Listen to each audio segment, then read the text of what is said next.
And one was thrown at me yesterday. What? Letters of rec. What? Yeah. Wow. It's because it's that season. The letters of recommendation. Oh yeah, but someone is applying to British school, and I just found out that I was doing it, and it's due tomorrow, so I had to get it done tonight. I wasn't at school. You can write. All right. Yeah, but it takes time to be thoughtful. It takes me an hour and a half for each one.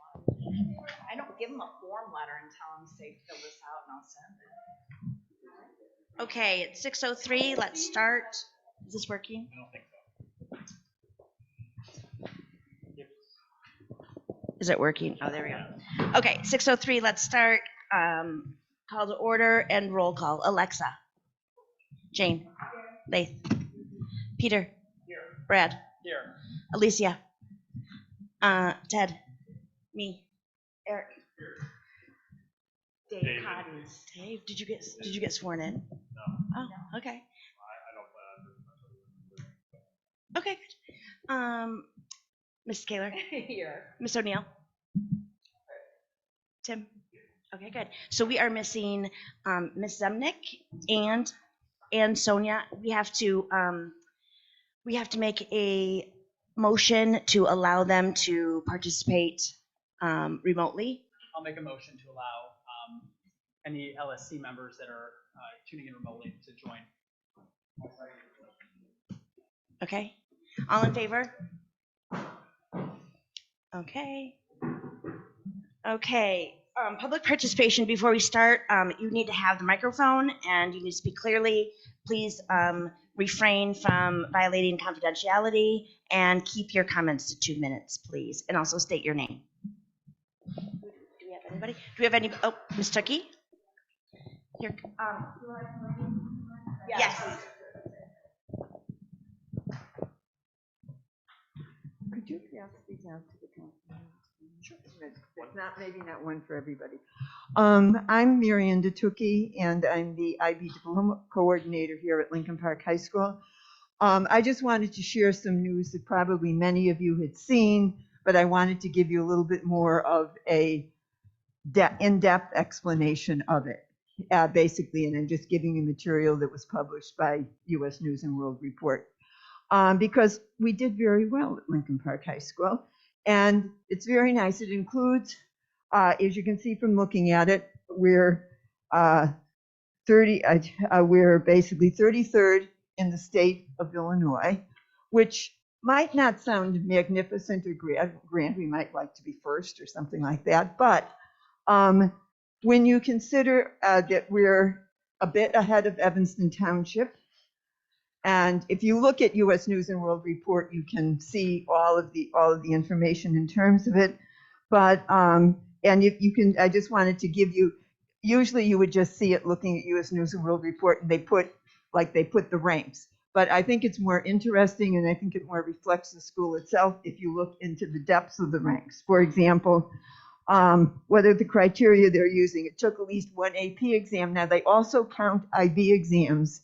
And they also count how students do on both IB and AP exams. Now, just to show you about this, I'm not going to read it with you, but if you look inside, you can talk about different kinds of indexes. For example, the College Readiness Index, the College Curriculum Breadth Index, and they explain why they feel the College Readiness Index is more important than the Curriculum Breadth Index, and they go through the graduation rates. And then they talk about the way the district was rated, basically the total scores, et cetera, college curriculum breadth and that kind of thing. And they also talk about state assessments proficiency, and then statewide math and reading. They talk about, and just to show you, they count both the College Board, the AP, and the International Baccalaureate. So it's, I just think it's interesting, and I think it's something to be celebrated. So I just wanted to give it to you, share it with you. Okay? Thanks, Mr. Tukey. There you go. Thanks.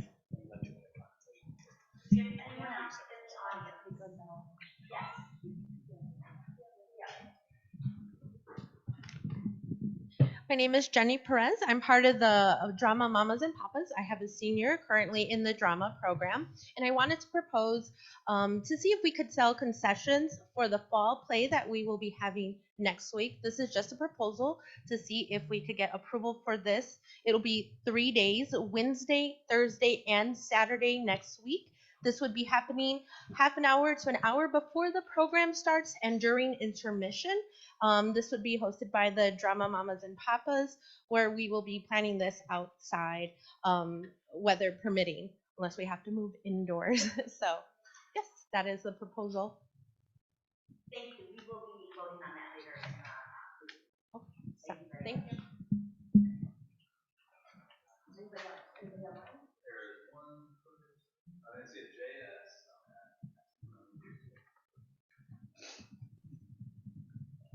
Hi, can you hear me? This is it's Jennifer Nelkin. I think I changed it for a different meeting that somebody else was on. Sorry about that. Yeah, so I'm asking about possibly modifying the detention policy in regards to tardies and possibly unexcused absences. What I've heard from my kids who've each had some detentions is that the numbers are pretty large for the detentions, like very high count of students. And kids are being turned away because the cafeteria is filling up. And, being that the amount of tardies per detention is fairly low at 5, and then it's only offered Tuesday, Thursday, and then Saturday. The numbers are very high for those who are trying to honor their detention. So I think, and I think with clubs starting soon, and then, sports and after school help that kids need, this is going to, if the numbers remain this high, and kids are turned away because they can't honor the detention when they have the actual free time to do it, it's going to become a morale issue and I think a bigger problem. So I think either detentions should be offered every day of the week, or make sure that anyone who shows up on time, at before 3:30 should be allowed to stay and honor it in some way so that they can get it off the books for them and then be able to continue with their after school commitments and activities. So that's and also I think what should also be looked at is a consistent, besides first period, like a consistency in if one class is always tardy. So for example, my son probably has more tardies than on times for his second period, because he says, it's a far distance and then it's crowded, and he's making it into the room like very soon after the bell, but just not on time. So I think that instead of assuming that someone's like slacking off or being negligent, a pattern, I think, tells a story of why a kid might be late for a particular class repeatedly, but not so much their other classes. I know after lunch that would be a difference, like a normal, probably a normal type of tardy. Yeah, so that I'm just concerned about when it starts to interfere with the students' extracurricular commitments, or if they need help in a subject with a teacher, clubs, sports, all that kind of thing. So my proposal is to update the count to a higher count than 5, and offer detention pretty much every day, as well as not turn away kids that show up. So that's pretty much, yeah, I think that's kind of everything that I wanted to cover for that. Thank you very much. Mhm.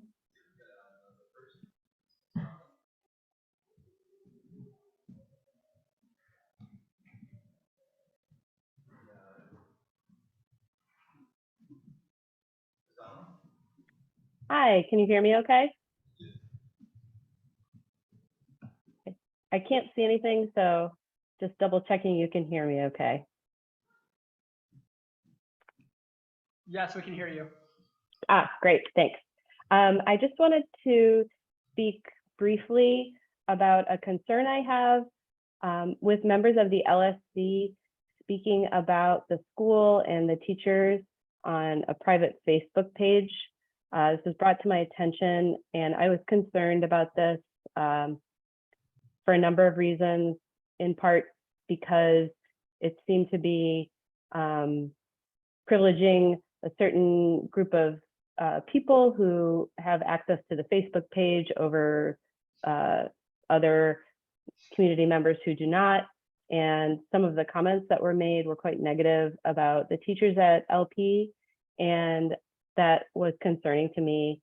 As a school community, I think it's important that we are all working together in good faith, and this information that was brought to my attention made me feel that that was not the case.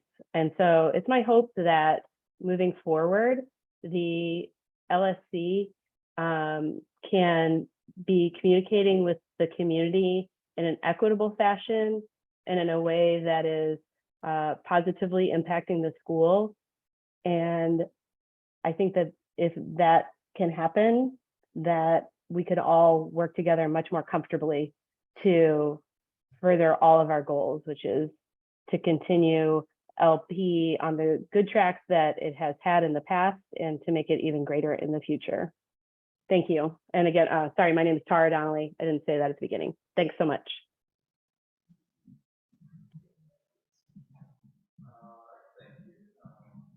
Anybody else? I don't see any other hands.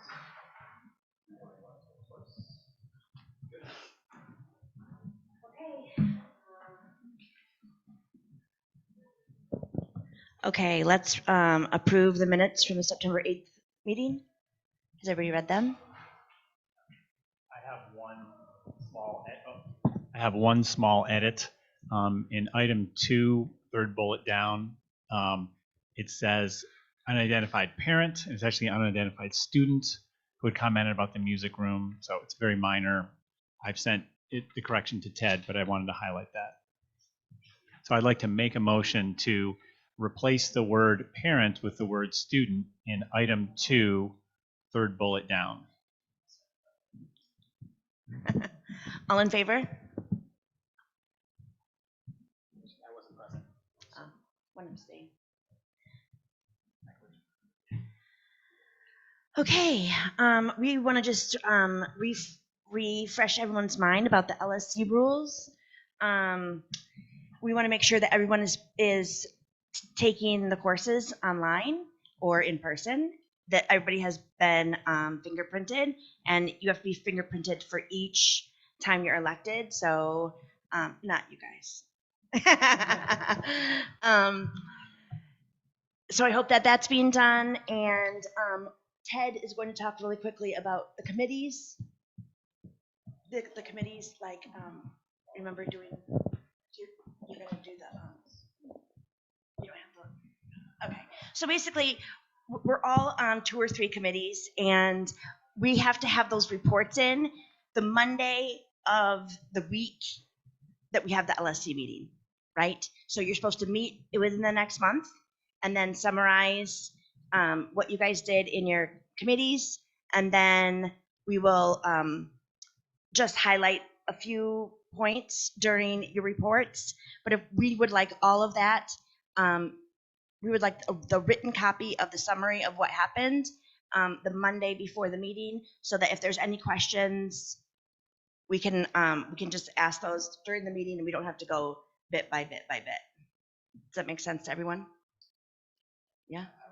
Okay. I thought you wanted a list of committees. So you'll prepare your notes for the committee, turn those in, and then at the LSC meeting, you'll give a summary of the notes, 2 to 3 highlighted points. Yep. Anything else, Peter? No, and I recognize this is a new sort of formal practice that we're requesting of everyone on the LSC to do, but we think it can make our meetings more informative and more efficient.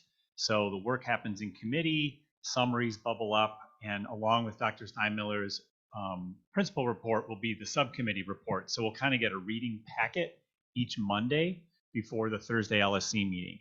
And so that just gives us time to digest, time to maybe ask questions, so that when we come here, we can really focus. So that's a proposed idea. And I think we're going to try it tonight. And we'll sure if you have suggestions, please, get the feedback and we'll refine it. Yeah. Okay. Rebecca, I had one other thing on LSC rules with the training. I believe we have to complete all the training within 6 months of joining the LSC. So for this term, it would have been July 1st, and the math on that means December 31st. So I think that's fine, except I think there are some that are scheduled out beyond that date. oh, So let me double check on that. okay, I think there might be a little bit of leeway, but everybody should be doing it for sure. okay. But yes, I mean, I know that that's the rule. I just don't know why they scheduled them out so far. Got it. Okay. Got it. Yep. Can I add? I believe, because I've done them, they've only given 2. Because you did the 2 as well, right? They've only 3, maybe 3. 3. And yeah, and there are 8, 6. I can't remember. 9, yeah. I mean, I did them 2 years ago and I'm doing them again. So until they are put out there that we can watch if it's after December. Sure. Dr. Ford, would you like to yeah. say something?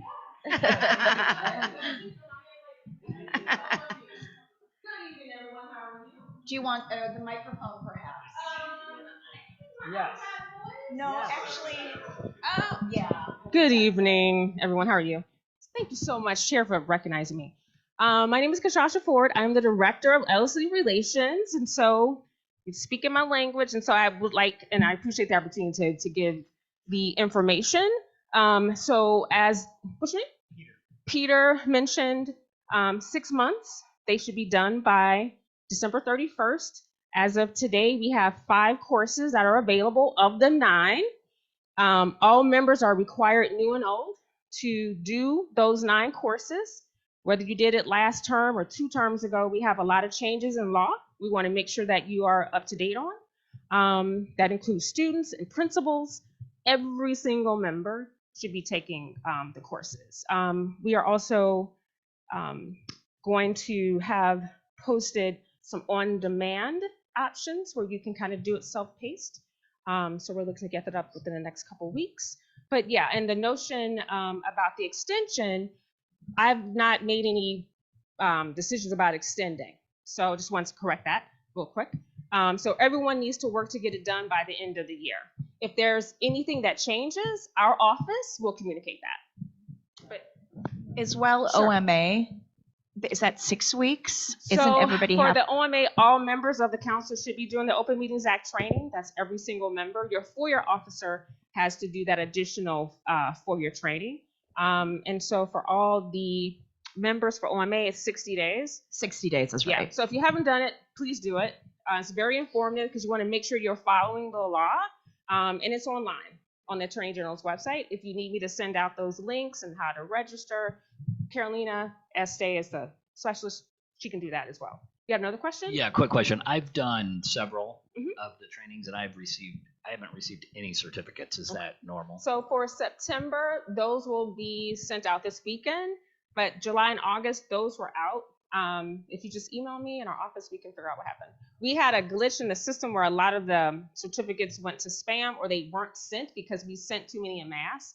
So Gmail, anyway. But yeah, just email us. And what's your name? Ted Smith. Ted Smith, nice to meet you. Okay, thank you for the opportunity to speak. Thanks for being here.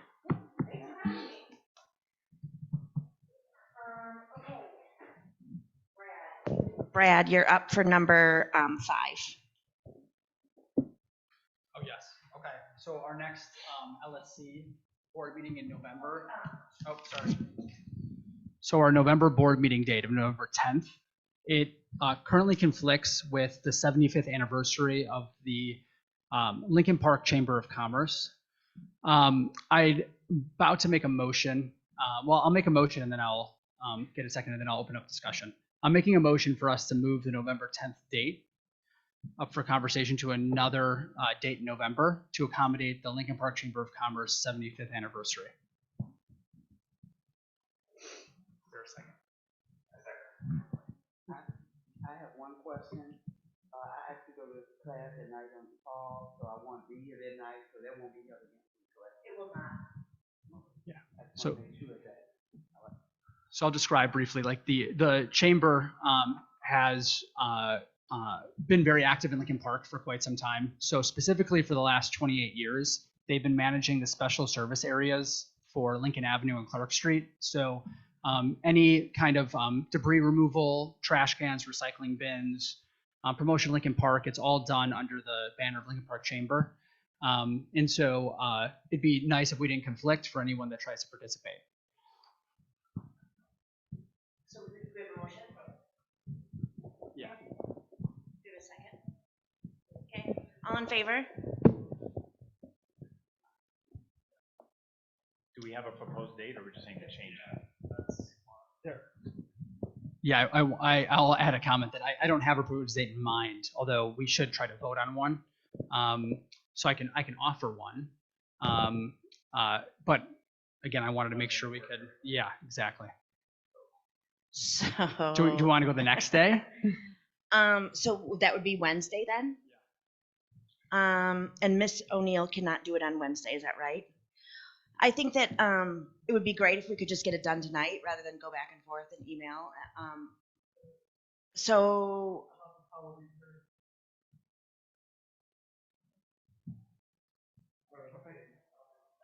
That would be the 17th. Let me amend my motion. I'll make a motion to move the November 10th LSC meeting to November 17th, same time, same location, in order to not conflict with the Lincoln Park Chamber of Commerce 75th anniversary.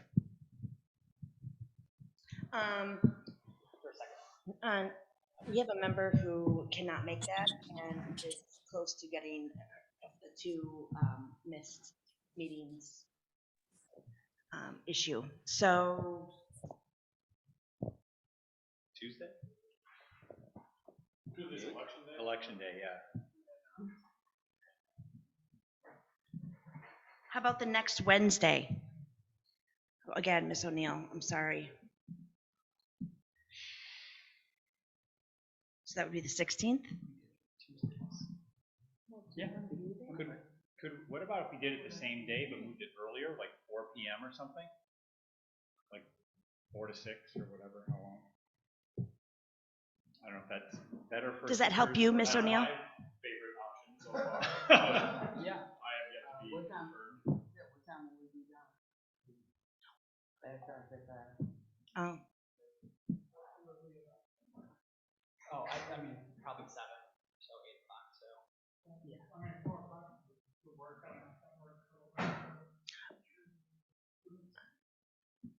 So we're talking, let me just make sure we're clear. We're talking about the 16th, No. the 10th. The 10th. The scheduled day, move the time up. Ah, It's just another option. Let's not say 4 o'clock, 4:15, whatever night you're in. what time does the thing start, Brad? I could double check. I'm assuming 7:30 or 8. I don't think that would be a problem as long as everybody has their committee flow going the way it should. I don't see that would be a problem. That would be my 2 hours. that would be my first option that I would like is just moving it.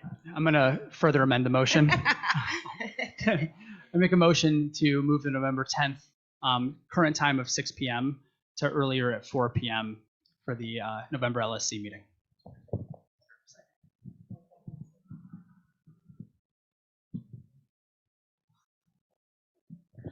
Sorry, I was writing it down. All in favor?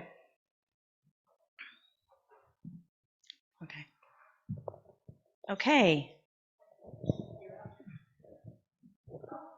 Yes.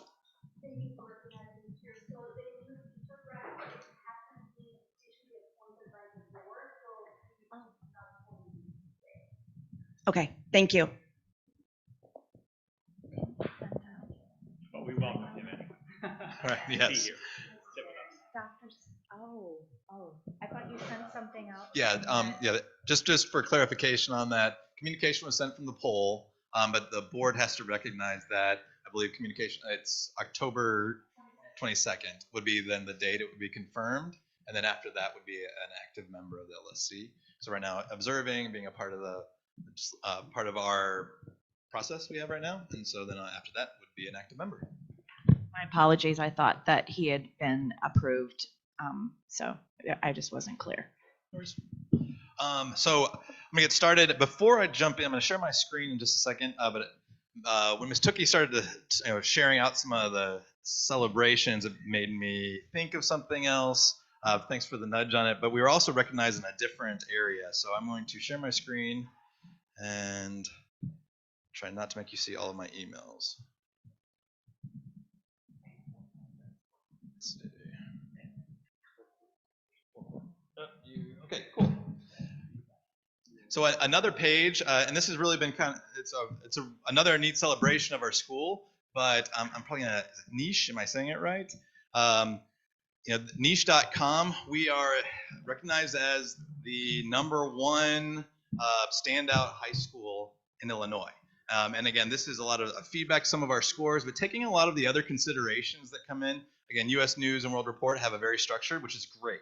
This is another way to celebrate our students, but also looking at the most diverse public high school in Illinois, being #3. Celebrating our magnet programs that we have within our school, #7. So again, these are just some positive things on top of that. And thank you, Ms. Tookie, for sharing your information, because I think it just kind of shows a lot of the great things that our students and our teachers are doing at Lincoln Park High School. And so I just wanted to share that for just a moment. So moving on, I'm going to hop onto our screen and the principal's report and get this moving. All right.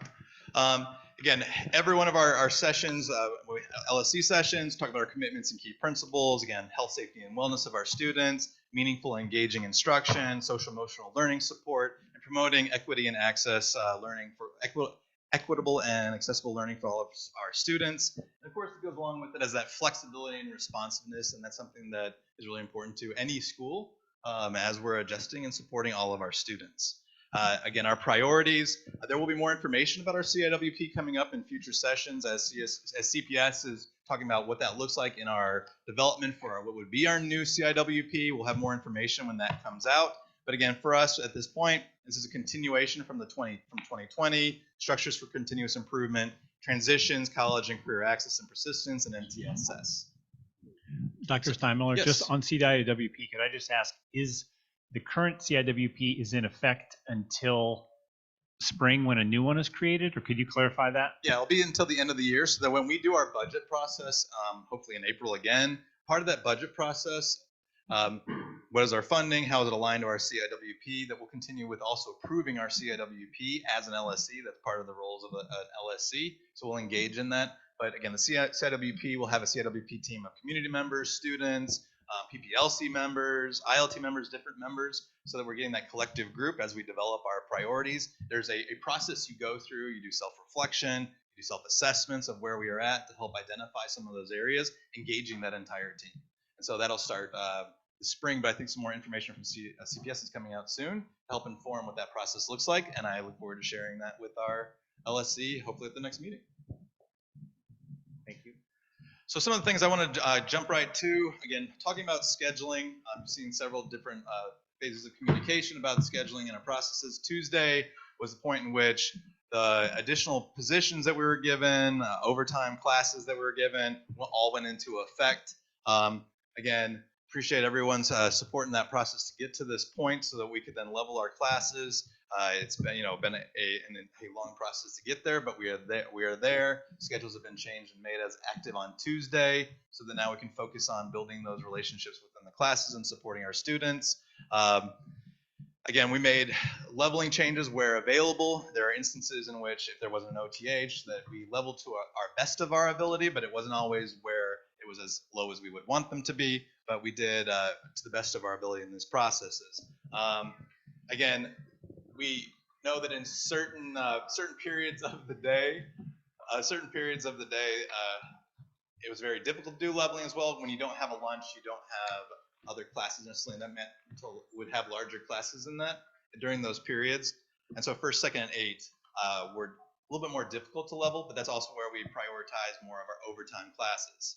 I'm hitting too many things at the same time. We had in our communication, just as we're communicating the scheduling out, again, as we send out things to our teachers, parents, and students, also then focusing at communication to our teachers, that we're giving them heads up that things were going to be changing for our students in their classes. A separate email went to them as well. And then on Monday, made sure that everyone is aware of the updates to students as well as to the teachers of who those students would be going into their class. And it also went live on Monday. Part of that also allowed time for some final batch kind of changes that went into place and other processes that go with it. But all of our positions have been leveled up to this point that we can according to scheduling. So those are all set. We will monitor to help support any student who did have a class change, make sure that as they have found success in their classes, that continues throughout the year and the change doesn't impact them in a negative way. Data that we share and will engage with next session, and again, I appreciate the feedback from LSC members on structuring what our monthly flow of our meetings go into. Next month, we'll be really focusing on what would be like the state of our school, a lot more data, in-depth progress, kind of alluding to some of the things that Ms. Tukey referenced in the U.S. News and World Report. We'll talk about some of the other successes, areas of focus and development, but just a kind of a quick snapshot of where we are with our freshmen and sophomore on track. And again, with freshmen on track, students who are on track are more likely to graduate from high school. We're talking about what could potentially be a 17 to 20% chance of not graduating if you are off track. That data has been pretty consistent over the years, and that's why this is a really critical area of focus for us.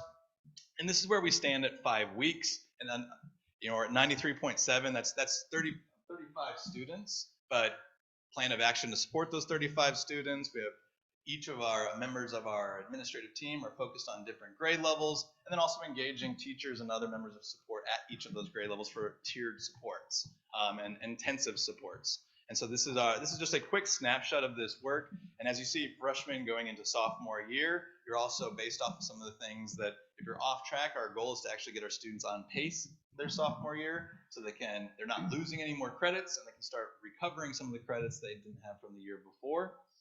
We'll go into more depth at a later time, but I wanted to give you a snapshot at about kind of that 5-week time period of where we were at, and we'll do a more in-depth conversation in future meetings. Does the much higher number of sophomores off track concern you? It does, but it doesn't. Looking at where some of our freshmen on track rates were, we're close to on par. It's not the same, but it's this. If we're looking at where our students were, we're kind of at the same pace. I would like to see that number higher. I'd like to see it at least at 90%. 95% is always the goal.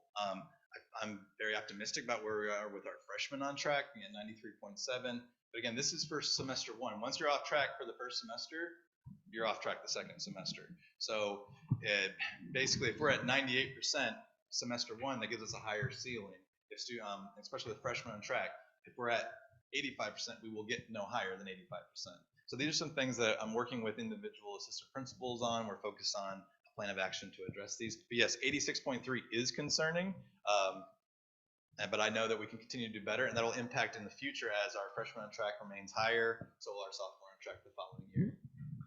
Principal Steinmiller. Yep. The students, those 75 students that are sophomores, are they folks that also were off track last year or were chronically truant potentially?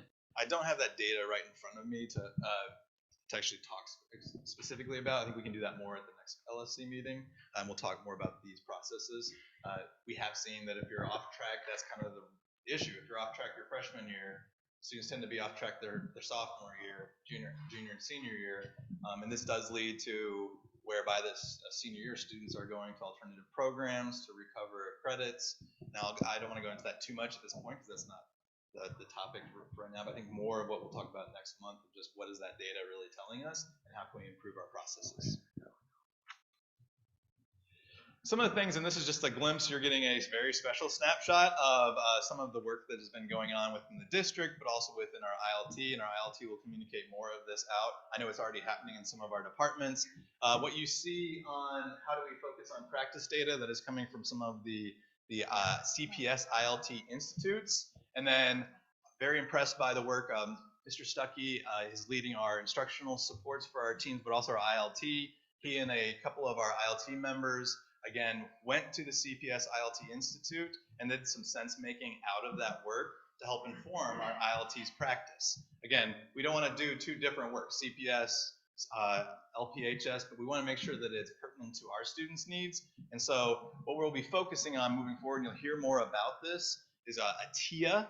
And again, when we're talking about our TIA, it's going to be our targeted instructional area school-wide.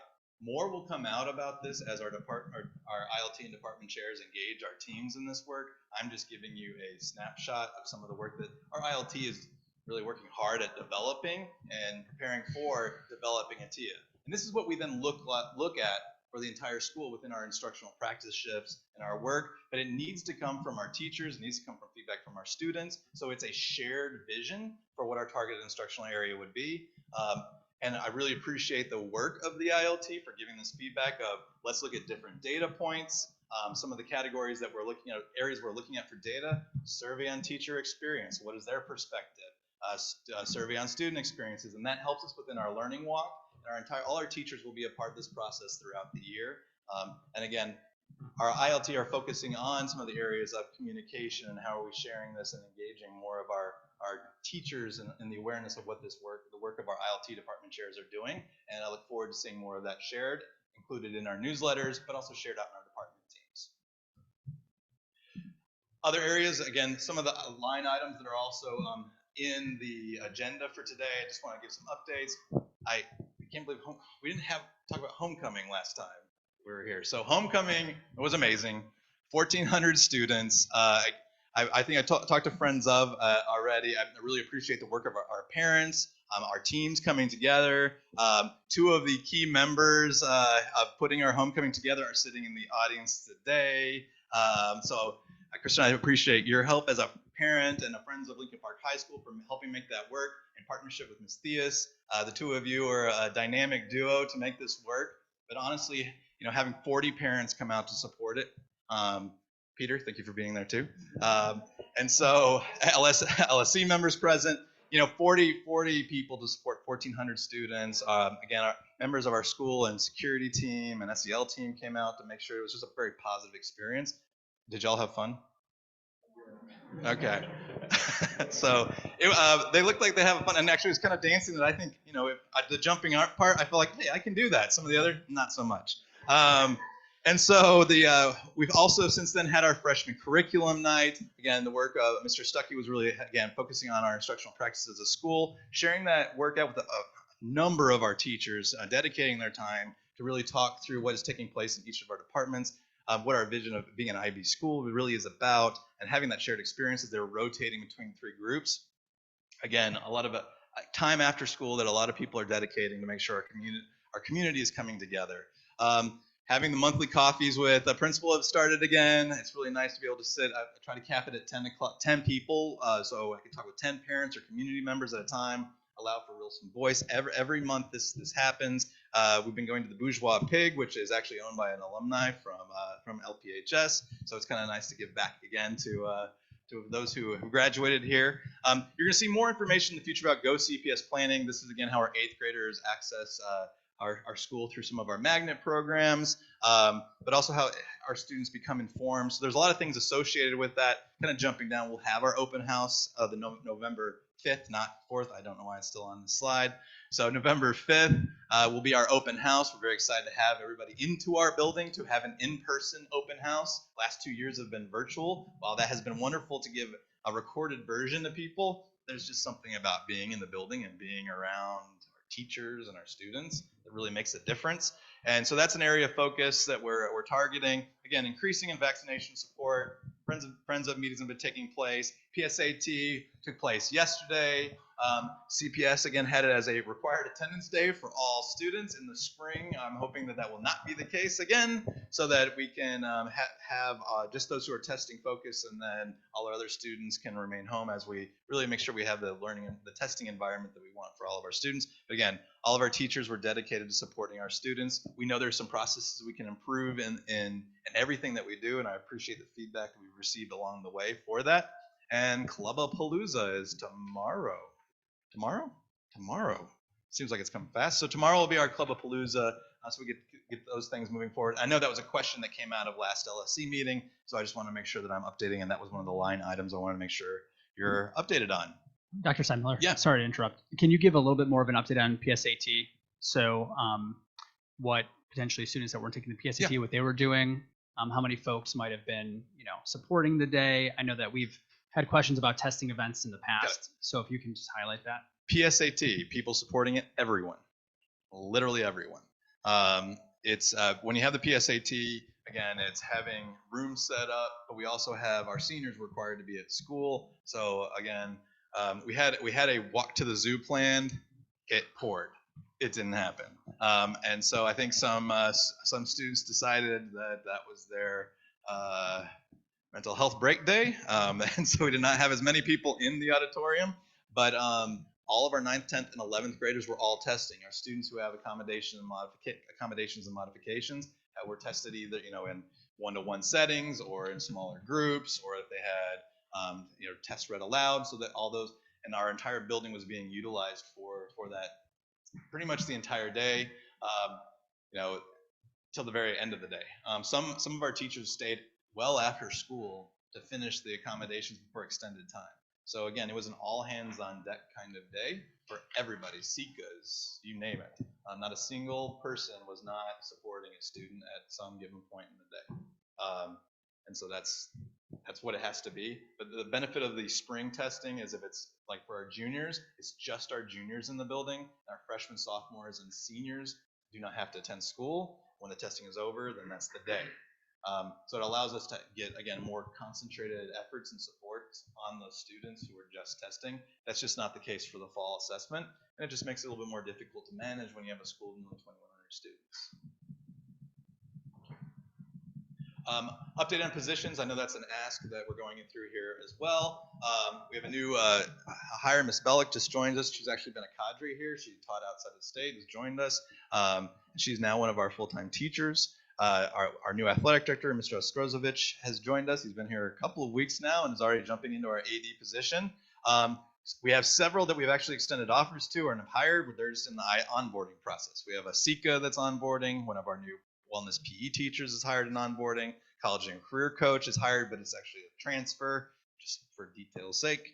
A security guard's hired in onboarding. We've offered a position to another security guard, and we're finalizing actually our offers and interviewing processes for our individuals and societies teacher position that just became available, and our art position. So we hope to have those actually staffed relatively soon, as we have clear candidates who are we look forward to having be a part of our team. So hopefully we'll have this resolved by the next LSC meeting. Again, sports was a line item that I wanted to make sure that I was referencing again. Our AD has been hired. He's supporting any hiring processes for coaching vacancies, such as basketball, which we are continuing to focus on and are having conversations with, prepping for the winter seasons. As I've talked about in previous meetings, all of our coaches been a coaches meeting for all winter sports by our AD, setting the expectation for what these processes look like for our seasons. All our coaches are then setting up parent meetings with all of the parents and students who will be involved in the sports. All physicals and paperwork will be turned in before anybody participates in any of those activities. And then there's a support process to ensure that all the field trip forms have been completed for all the trips for the years, all the way going into playoffs. So those are all submitted in the system well in advance. And that allows us then to put in advance requisitions for buses. And so these are all processes that we're doing now, and so that we're not chasing transportation throughout the year. And again, I appreciate the work of Ms. Walker for supporting in the interim as we're hiring the AD, and then Mr. Strozovich for his work moving forward. Dr. Steinmiller, you may touch on this, but last month there was a parent who called in talking about, I think, volleyball, and they didn't, could they get buses? Could they not? What's being done this next semester to make sure that all the teams that need transport are getting transport? So I'll follow up on that later. I have kind of a line item, all the final kind of Q&As. But again, for all sports, by having everything submitted well in advance with all the field trips, in that is a request and a form that goes bus requests, chaperones. And then when that bus request is checked off, it's either bus requested or parent transportation. If it's a bus request, then that activates us when doing the field trip proposal, that we then start searching for buses. If it's not indicated, we don't. We're working with, again, all coaches to make sure that process is very, very clear. And anybody that needs additional supports, we're there to help support them. I want to touch on SEL. That's an important part. And I think this also goes into some of the detention structures that have been brought up. Yes, ma'am. I'm sorry. Can I ask a question? I'm sorry. It's concerning the sport. Should I ask that now for? Sure. Okay. It was concerning athletics. Sorry, I should have had this up. There was a coaches meeting that had happened this past week with the new athletic director. It states that you had communicated to Mr. Liscano, who our former AD, that there would be a small stipend for an assistant athletic director position. The concern of this coach was that it's an important position, it seems, especially when you consider the difficulty senior leadership had completing tasks, basic tasks to prepare for the fall season. The hope is, or wondering, or clarification on why you decided, and you're certainly going to speak to this, that there will not be an assistant athletic director position. Sorry, yes, that's it. So, and I think I said this at the last LSC meeting. The past process, which you would have an athletic director who was a teacher, and so if they were in a teacher, it was grandfathered in, it was only once, that if they were in a teaching role currently at the school, there would be an athletic director and there would be a stipend given to a coordinator. Once that a person relinquishes that position, that is no longer the process. There is only an athletic director. So it's not a choice. I didn't make it. It's the board's process. There is only one position. So there isn't a stipend. So that's not the structure. That was only in effect for those grandfathered into the position. So currently the only structure is a single athletic director. Was this made clear at the meeting with the coaches? That was this brought up, or I just want to make sure. It seems pretty clear. I'm not sure why they. I mean, the only really process I've been communicating is here in the LSC meetings, but I can make sure that, again, it's clear there isn't another. Maybe clear to the coaches. Yeah, I can make sure that's clear. But he is the single athletic director, and so that will be it. Okay, thanks. No problem. So SEL processes. I think you can pull this into the state of the school a little bit more next week, but just kind of a brief overview for it. I think it's actually, I really appreciate the work of our student support advocate, our youth intervention specialists, as well as our security. We've seen just substantial positive efforts towards being proactive to support our students. And so I just want to celebrate their work. What you will see is an in-school realignment. And this is a process in which there's actually a structured support for those students who are doing in-school based on a response to any behaviors that were exhibited. And also an aspect of it is detentions. And this goes for a variety of behaviors, but one of those is attendance. And we are focusing on our students being in class because they can't be in class. If they're not in class, they're not being safe, supported, and or included in the learning. And so this is a structure that we have. And I know that there's different kind of feedback on that. We're still working through a lot of these things, but we do want our students in class. And so there is a bit of differentiation between the students who are tardy second through eighth period compared to first. If we were seeing that a student is only tardy to first period, meaning there's a consistency, there's a routine, a repetition of being tardy first period, but they're there to all their second and eighth period classes. And this is a space in which it's not necessarily a targeted focus on detention, but what is going on with the student? Are there transportation needs? How can we coordinate with that student and their family? And that's a different type of response. Now, if a student is tardy first, second, third, fourth, fifth, sixth, seventh, and eighth, that's a different story. But I will say the first round of detentions, we had a mass of students in the auditorium, and those numbers are actually in half now of the students requiring detentions. And so it's not just the detention part, but it's also that we have a lot of fun activities like homecoming, winter formals that we have planned that we know that our students want to be involved in. And I think that incentive process has really been part of the process of where we are going with detentions. Now, obviously, this is a work in progress. This is new this year. And so we'll reflect on that with the team and through the safety committee. And I know that JJ's working on that as well. So we'll continue to develop that and give more feedback, and also in coordination with Ms. Delgado on some of the more proactive responses too for our students from an attendance standpoint. Let me finish just a second, and then I can get to questions. Yeah, sure. Again, it's and just seeing the detentions being reduced already is a great step forward. There will be some things that come out from our SEL, such as Title IX. All our ninth grade students will receive a Title IX survey. This is part of a sports survey. This is something that also goes out, but also pertains to access and needs of our students. So that's kind of just a glimpse of SEL, and we can go into that more on the state of the school. Oh, was there a question? Yeah. Tardies. After students come back from lunch, many are tardy. Is there a targeted effort to focus on that? I think that's great feedback, but right at this point, it's still the same. If you're tardy to sixth period class after lunch, you're tardy to second. So it's just really the teacher then putting in a tardy or not if a kid is late.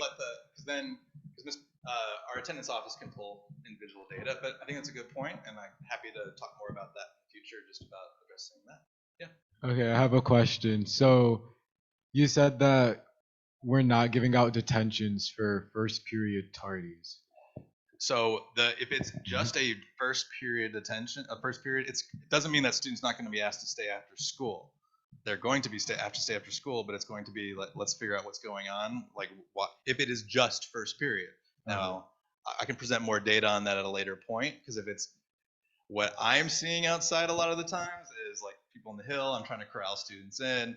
But if somebody's just late first period and they're never late to anything else, that's sort of a unique situation that we want to see what's going on. Now, if it's just that they're like, hey, I want to sleep in first period because I just said this out loud, then that's going to be a different conversation. And that doesn't mean they won't get detentions for just being targeted first period. It's not. First period's a free-for-all. It does not mean it's a free-for-all. What it does mean, though, is we need to figure out what's going on with an individual student. So if a student is just like, hey, I just can't wake up, you're going to have detentions. Okay, and how is this this hasn't been communicated to students at all, so. It's not, because you'll still have detentions if you're late first period. What we're going to do is pull students first period before they get the detention, say what's going on. And if it's just, I can't wake up, you're going to have a detention. Okay. What I'm talking about, and this is really getting to like a root cause, like if there's, we know some students, for example, I've had a conversation with individual students that sometimes take over like an hour and a half to travel here. And working with that student, we can actually narrow that travel down to an hour based on a different route. And that allows that student to get here on time. And so those are the things that we would want to work with. It does not mean there won't be detentions for first period. So I'm going to be very, very clear. There will be detentions for first through eighth period, but we want to make sure that we're giving that work through some individualized situations for first period. But if it's just, I can't wake up, we're talking about the idea of pulling parents in. It'll be a big deal if you keep getting late to first period. Not you, but in students. Okay. So I know you're always on time. I'm just confused because aren't there a lot of students that are tardy to first period every day? Mm-hmm. How would you be able to communicate this on this level with every student? So when we bring, again, students you're going to get that detention line. Some of our students that we see are just first period. We'll pull them out and we'll talk to them. Okay. Yeah, so I would not communicate that you will not have a detention. All students will be asked to that makes sense, but there's just so many students that it doesn't seem possible. And again, there's ways to go through it, because when you see a student who's, again, just tardy first period, that isn't such a big deal. Okay.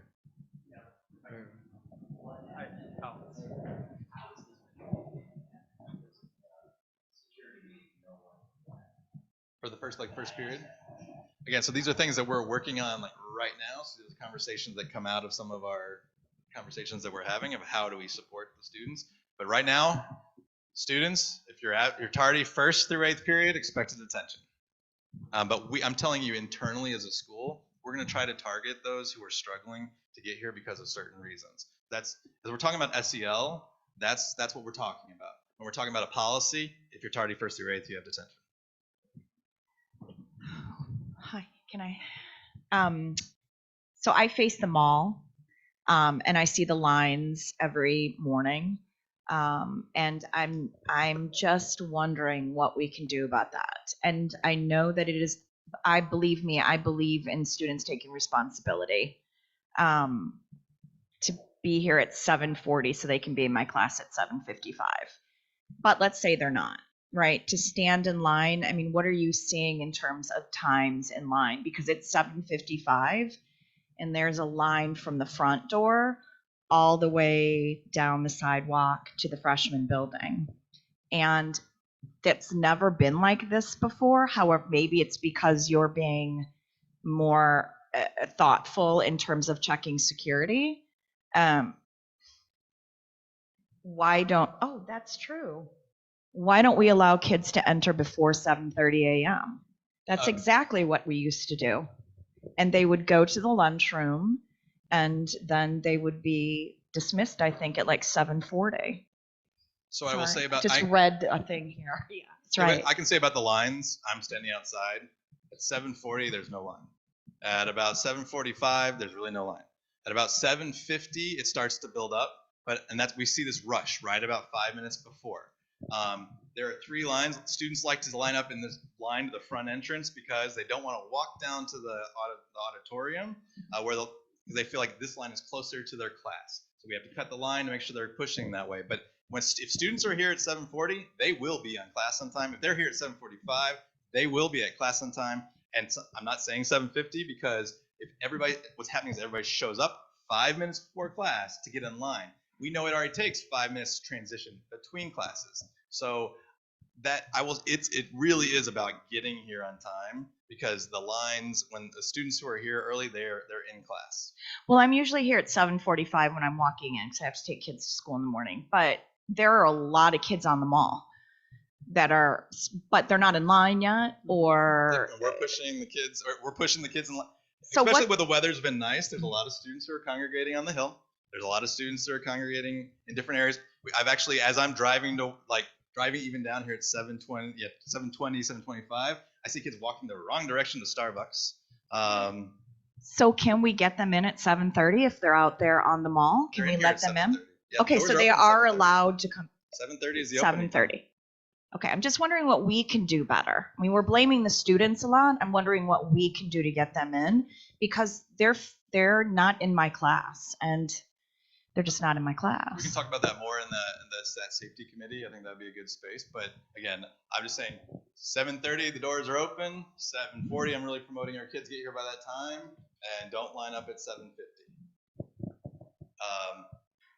Other updates, and I'll kind of run through these things because I've already talked about a lot of these in the report, but these were questions that came up. I wanted to make sure that I was able to respond to every one of those questions. You're not going to be able to read it, but I'll try to talk through it. Programming, I gave you the update. You will have a plan of action going forward since we've just completed all of the oversize.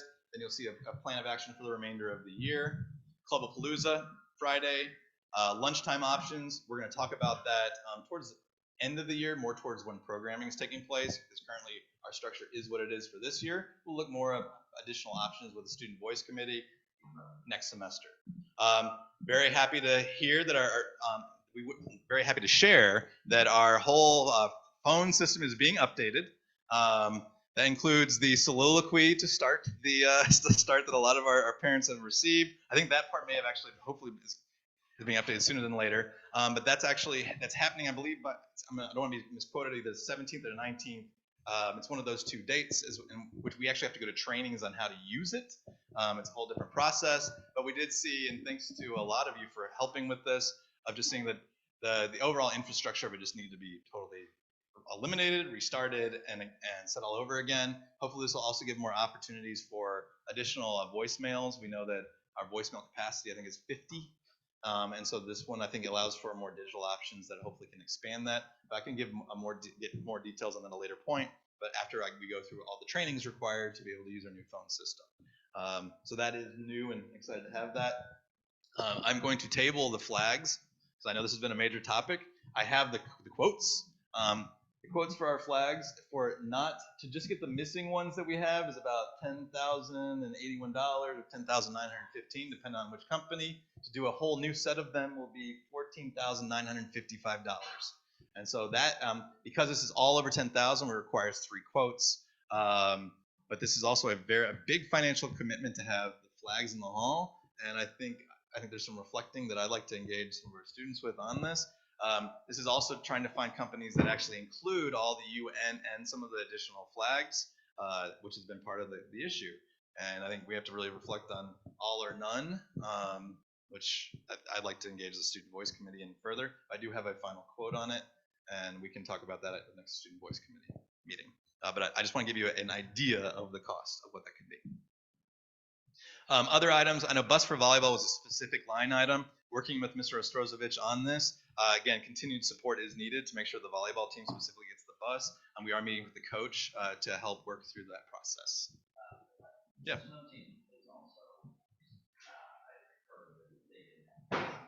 So, and that's where any specific teams, Mr. Ostrozovich and we're working with the coaches as well to go through that process. There are times in which buses, especially if the departure time is at 3 o'clock at the end of the day, is extremely difficult.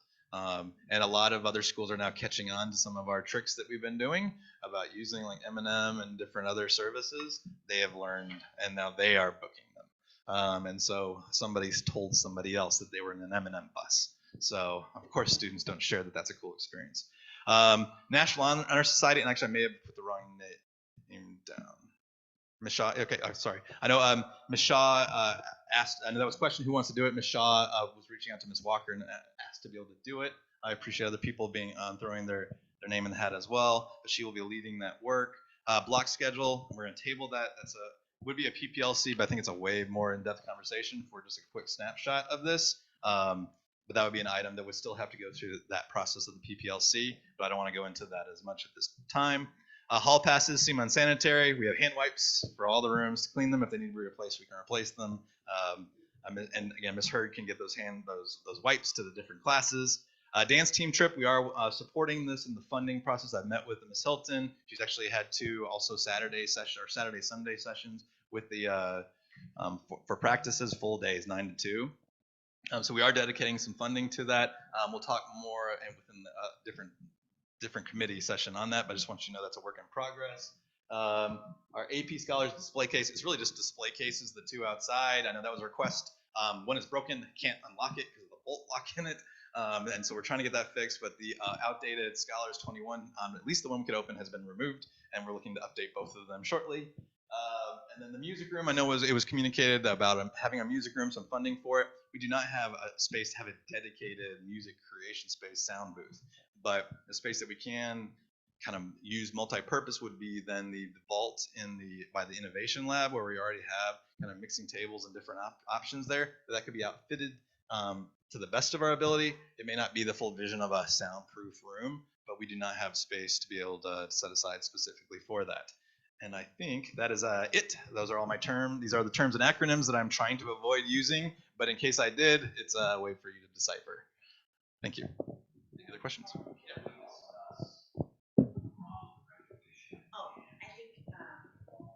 I think that's Miss Theas.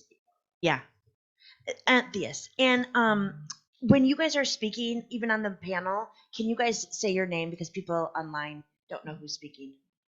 Okay. Are there questions or that need to be, when are those going to be answered? I'm not even sure if there's somebody looking at question and answers, or how do we do that? Okay, so you're handling that then. And some other things will be comments too, I can do in a second. The question you just answered was really serious, but this is just a draft. Someone's draft growing up. Something that Ms. Diaz had up. But again, homecoming dance with the Hyatt, some other ideas of things that are coming up that are working. There's some working topics to it. Hopefully it's going to But here's some of the ideas that we're looking at for some dates for like winter formal, January 21st, senior week, senior sunset. And these are works in progress from dates. These may change as we finalize certain things. So the original thing that we're good covers up. Senior night movie, different activities, and really trying to promote a lot of things for seniors. Especially with what's going on for the last several years of creating great experiences for our students. And then graduation, Saturday, May 27th. That will be the date for our graduation. That Saturday, it is Memorial Day weekend. We always have our graduation the first available weekend for that. That will still give everybody the full rest of that Memorial Day weekend to be with family and celebrate, and have even a longer celebration for our seniors following that. You'll see other. This is our primary focus for this year, and planning ahead to others. None of that is finalized at this point, but I want you to just know that I'm briefly showing you a snippet of something that I didn't check with Ms. Thea, so she might yell at me later. But that we're starting to think well in advance of these activities and what these events look like, and I just want to show that this process is taking place now. Yeah, for next year, so that we can, so that it's not just a last minute feeling. So that's just what I wanted to be able to share. I'm sorry, Ted Smith speaking. Can we make sure that we have these dates 4 to 6 weeks in advance, or how early will we know? So we already know the ones for spring, right? And I forgot, just for clarification, both Ms. Diaz and Mr. Stuckey here. I know Ms. Walker was not feeling well, and so she couldn't be in attendance today, but they're taking notes also on making sure that we communicate some of these things moving forward. But also, this will be something that I know Ms. Diaz will be able to communicate and share out to make. Yeah. Yeah, I know. Yeah.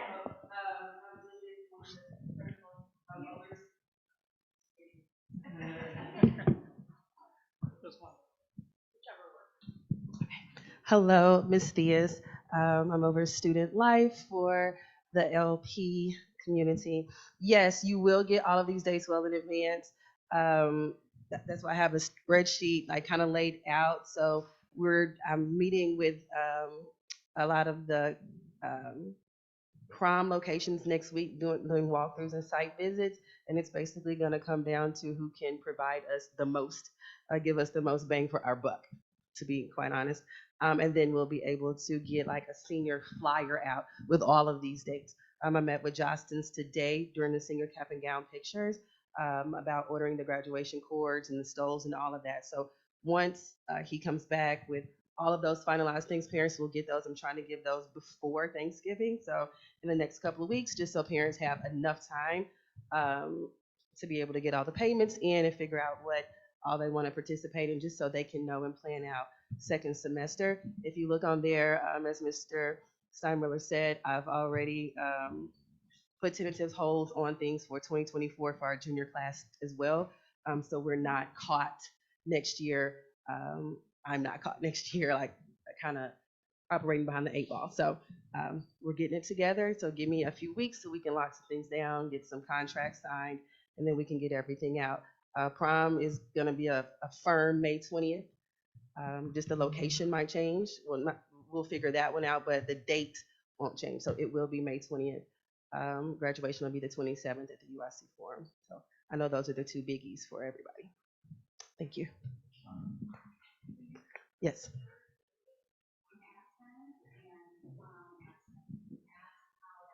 Yeah, so all of these senior fees, and I know Dr. Steinmiller can speak more to this, will be in Aspen, so parents can make payments on them, or they can just pay it all at one time.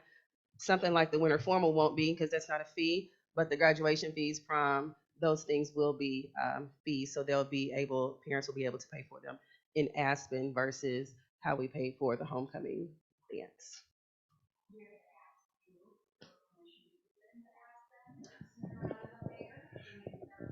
So in August we already put for fees for senior fees. We already gave a provisional number in there so that we could plan around it. So that was already approved.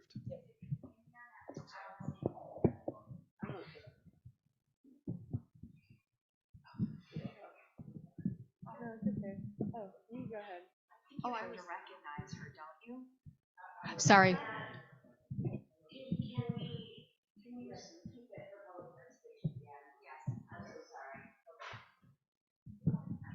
And I think that was it, unless there were questions. I don't know if I can take questions, but that was it a question? Okay. Thank you. I think you can recognize. We can recognize you, that's great. Can you just stand and, Kristen Fuhrer. I'm the VP of Friends Up. So. and then do you want to say something? No, I was just wanting to add that the in Aspen we were going to add the fees so parents can start making payments if they wanted to now. That was really it, and it was just one thing that you didn't. That was it. Okay. I'm Alexa. I'm one of the student reps, and I was just asking if we could, or if it would be possible to like send the graduation date out to seniors, because I know that we have to know our graduation date for Common App, and what's it called? Like early action is due November 1st. So I don't know if we'll be able to get it in before that. Once we sign the contract with the form, we'll send that out. So, and I'm meeting with them next week. Okay. So if you give us like a week, then we can definitely put that date out. I don't want to put a date out and then something crazy happens and we can't, and we have to start over. So once we sign contracts with all of those companies, all of those dates will go out at the same time. But graduation, at least the date, we'll put it out, and then you'll get like a more comprehensive list of everything. Yep. But Great you don't. question. But you don't expect major changes from the dates you said I do tonight. not expect any major. All of the dates on there have tentative holds on them already. Everything that was on the spreadsheet for 2023 and 2024. Okay. Yeah. Thank you.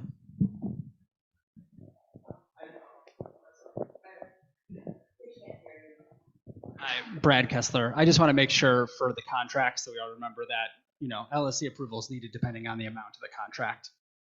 Cool. I know there's a couple of lawyers on the board, so I want to make sure that we know that.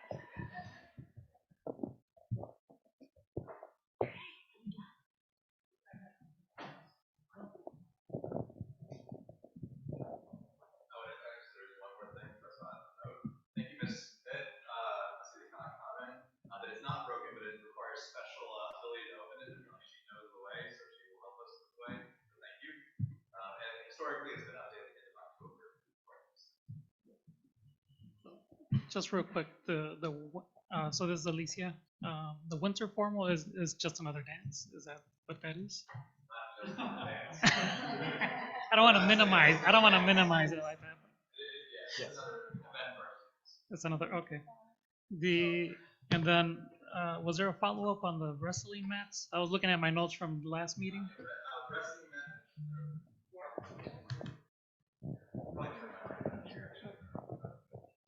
Sorry. Our athletic director is coordinating with the wrestling team. Has past experience working with partner groups. We're actually working on getting either a van or having them deliver the mats. So we will have mats. And then there was a question about volleyball having games here versus fall away games. Yeah, that's part of we're working with that coach to make sure they have the pole structure put in place.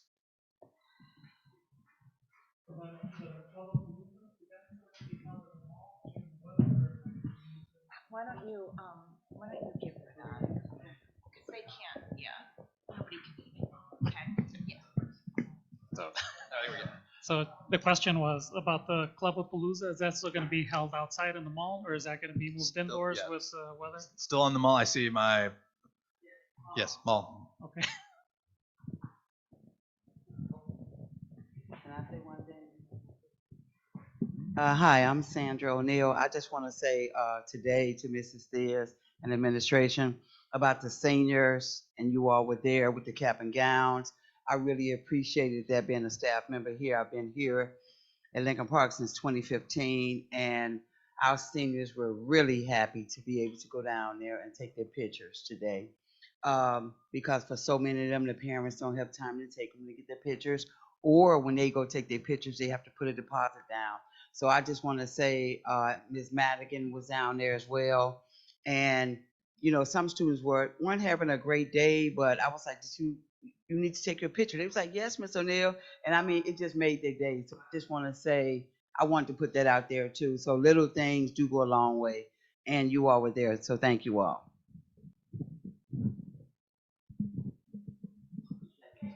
And then one last thing on the oversized classes. So where do we stand then on oversized classes? Yeah, for the scheduling, they've all been all the OTH positions that we have. We've leveled to the best of our ability, utilizing those classes. So that's where we are, is moving forward with our classes as they stand. Okay, you all set? Okay, great. So we have outside affiliated committee reports. Friends of, is that you or Sabrina? Okay.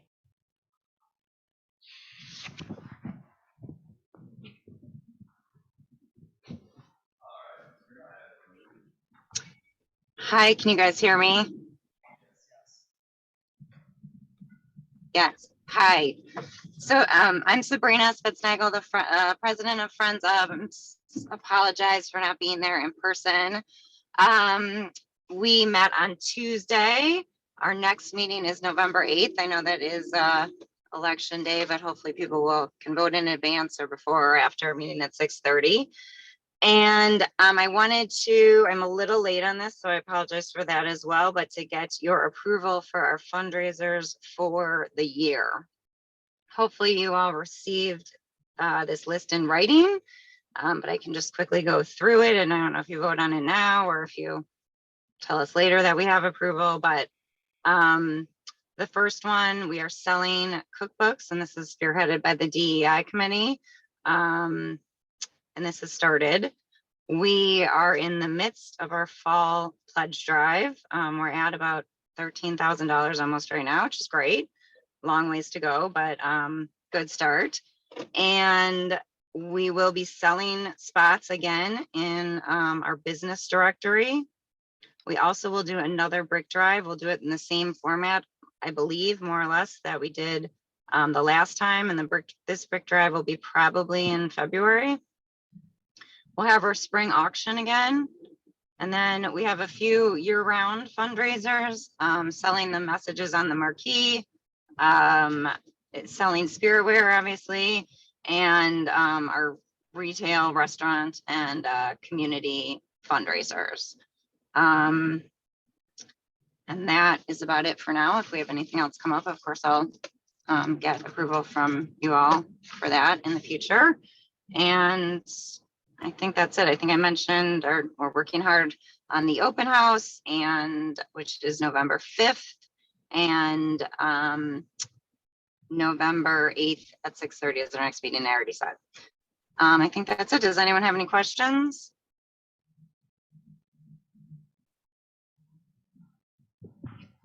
No. So let's vote on these.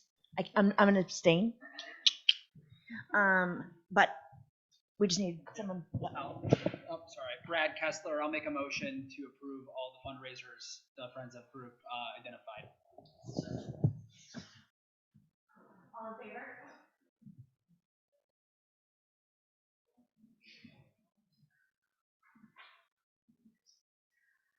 Okay, now we have to vote on Ms. Prez's proposal of the Drama Mamas and Papas fundraiser during the fall play.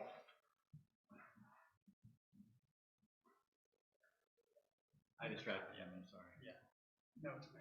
What did you say? Do we have a copy of the? I sent it to you. Did you? Yeah. Okay. I Can you walk through it? I make a motion to approve. The Drama Mamas and Papas fundraiser that's going to happen during the play outside. Yes. Yeah, the fundraising efforts go for, again, to get any clothing or any set design props, and also the pay rights for clothing. I'll go into it. Okay. So I make that motion to approve. All in favor?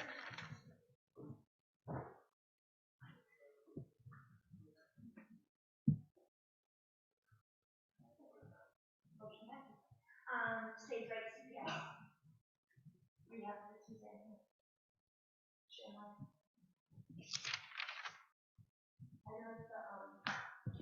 I know that the comedy night has been canceled, but that's all I know.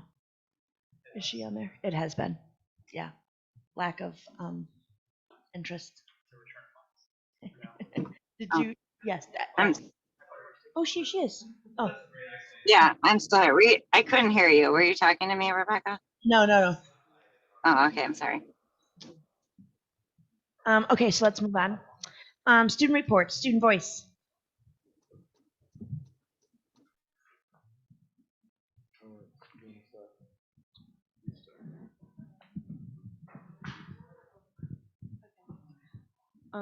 So first we want to talk about the detention policy, though this was briefly, oh, by the way, I'm Alexa again. This was briefly mentioned before, but we wanted to emphasize that students feel very strongly about this and they kind of feel unhappy and that there's poor organization revolving the detention policy, especially that was especially shown like the first day that detentions were held. There was a big amount of people and not all of them could fit in the freshman building cafeteria, I think, and so they had to move to the auditorium last minute. And we need to consider how late students may go to bed due to getting home late from traffic after school, or if they have like extracurricular activities, going to bed late to finish homework and then waking up late due to that because they had poor sleep, or just like traffic getting to school, etc. Some students just can't wake up like at 4 a.m. every day just to get to school. So I think we need to recognize that. And you mentioned something about pulling them out of class. Was that going to be first period? Like pulling them out of first period or during detention? Okay, never mind about that. But yeah, and then also considering transportation from class to class. Some students have classes in the freshman building and then they have to go all the way to the third floor. They have or classes in the freshman building and they have to go all the way to the third floor of the main building, which is really hard just because yes, there's a lot of students in the mall and also there's just a lot of foot traffic inside of the building, and there's only one entrance that the students can go into during the day in the main building. And like when they come back from lunch, they're not allowed to go inside of the building, like from the birdcage where the columns are. So there's really only like one entrance during the school day.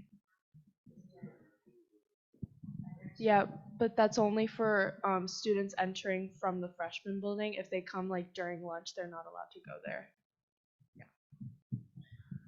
Jane, and then also just like we were talking about this in SVC, but the overcrowding, like one student recommended, which I think this would be really like a smart thing to consider, that when you send out detentions, like giving a designated place for those students to go.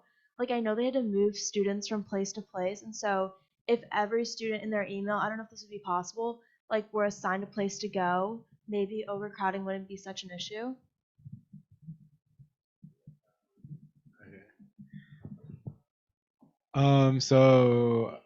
Hi, my name is Laith. I'm gonna switch off topic from the detentions. Just like a catch up from last meeting, we were talking about the advisory board from SVC. And right now we're in the process of reaching out to different people to join that. So hopefully that gets going. Okay, also Clubapalooza. Students feel that it's very unorganized, and I'm sorry to sorry. So basically, what I want to say is that people haven't been receiving communication about it. Most people are working on their posters today, because they got them today, or they got them yesterday, and I feel like when so many things go wrong in the school year, like thing after thing, the students start to lose respect for administration. Just like how many more things? It's just like, oh, this is LP. This is how LP is, And I hate to say it, but we're only in October and we already have this feeling like what's the next thing that's going to go wrong? And I don't want to sound all negative, but like we have to say the truth. Like that's what's happening. Yeah, so that's what. Oh, and also, Dr. Steinmiller talked about the ILT student survey. Mr. Stuckey is working with SVC on that to get student feedback on the student portion of the survey. And I think that's going good. So I'm kind of excited for that survey to go out. So I think that's it from us.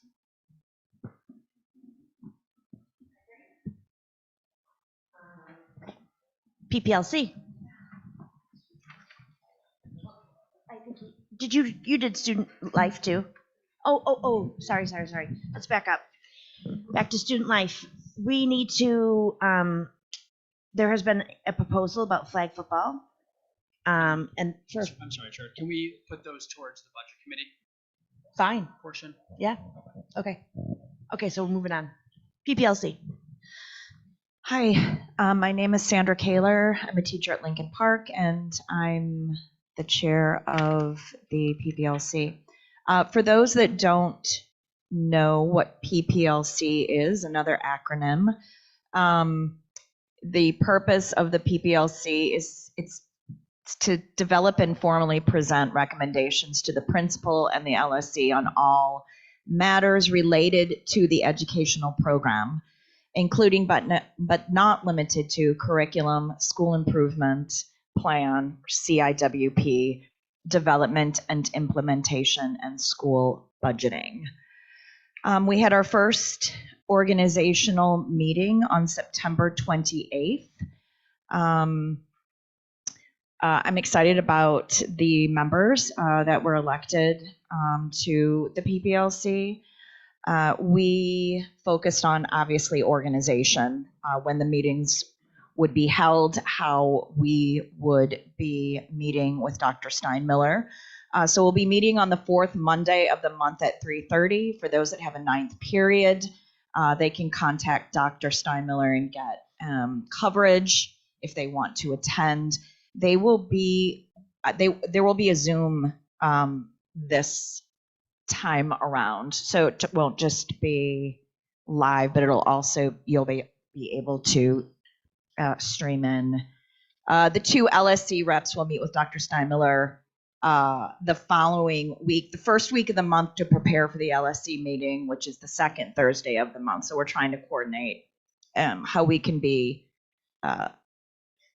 better aligned with moving forward, right? We decided at this PPLC meeting that there will be 3 subcommittees.